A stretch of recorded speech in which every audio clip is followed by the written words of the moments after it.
Nepal China সীমান্তে ভয়াবহ পাহাড়ি ঢল ও আকস্মিক বন্যায় অন্তত ৯৫ জন নিহত হয়েছেন। নিখোঁজ রয়েছেন ১০৫ জন ভারতীয় সহ অন্তত ৩৪১ জন পর্যটক।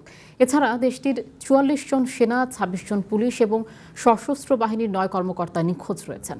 সামাজিক মাধ্যম এক্সে দেয়া বার্তায় নেপালের পর্যটন বোর্ড এ তথ্য নিশ্চিত করেছে। ভয়াবহ এই দুর্যোগে ভেসে গেছে বেশ কিছু সেতু, নিশ্চিহ্ন হয়েছে কয়েকটি জলবিদ্যুৎ প্রকল্প। পরিস্থিতি মোকাবিলায় চায়নার সাথে যৌথভাবে কাজ করছে নেপাল।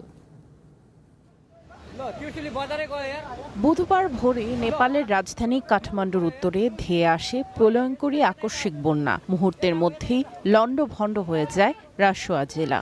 পানির তোড়ে ভেসে যায় আশেপাশের এলাকা। তিমুরে ও সাব রুবেসি সহ সীমান্ত ঘেঁষা জনপদগুলোতে ঘরবাড়ি, বাজার ও সড়ক সম্পূর্ণ নিশ্চিহ্ন হয়ে গেছে।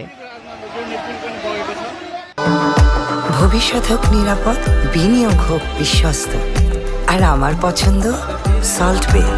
ওয়েলকাম টু সল্ট বে।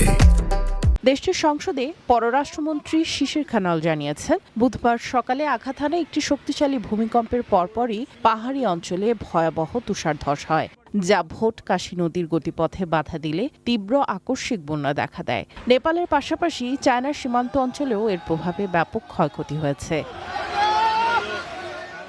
ভয়াবহ এই দুর্যোগে সবচেয়ে বেশি ক্ষতিগ্রস্ত হয়েছে রাসুয়া ও নুয়াকোট জেলা। ভেঙে পড়েছে সড়ক যোগাযোগ ব্যবস্থা। বন্যার তোড়ে বেশ কিছু সেতু ভেসে গেছে। ধ্বংস হয়েছে গুরুত্বপূর্ণ কয়েকটি জলবিদ্যুৎ প্রকল্প।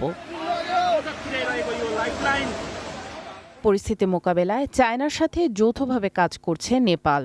নিখোঁজ নেপালি ও বিদেশি পর্যটকদের সাথে পরিবার বা এজেন্সির যোগাযোগ করা সম্ভব হচ্ছে না। দুর্গম পার্বত্য এলাকায় চরম প্রতিকূল আবহাওয়ার মধ্যেও উদ্ধার অভিযান চালিয়ে যাচ্ছে সেনাবাহিনীর উদ্ধারকারী দল। নিখোঁজদের সন্ধানে সর্বাত্মক প্রচেষ্টার নির্দেশ দিয়েছেন চায়নার প্রেসিডেন্ট শি জিনপিং। সামিয়া জান্নাহ, ওয়ান ইন্টারন্যাশনাল ডেস্ক।